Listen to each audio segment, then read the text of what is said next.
নবী না মানে যারা,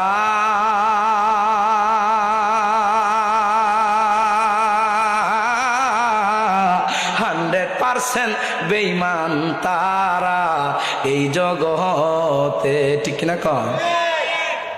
ওরে রোগ কাষ্টেরি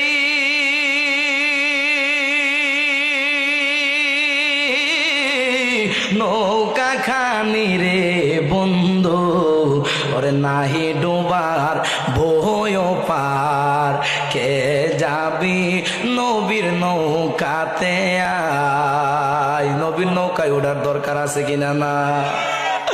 উমর গোয়ালি, ও উসমান, ও বেলাল, ও পাগলেরা, জাননি যেই তলোয়ার দিয়া নবীজির কল্লাটা কাটতে গেছিলাম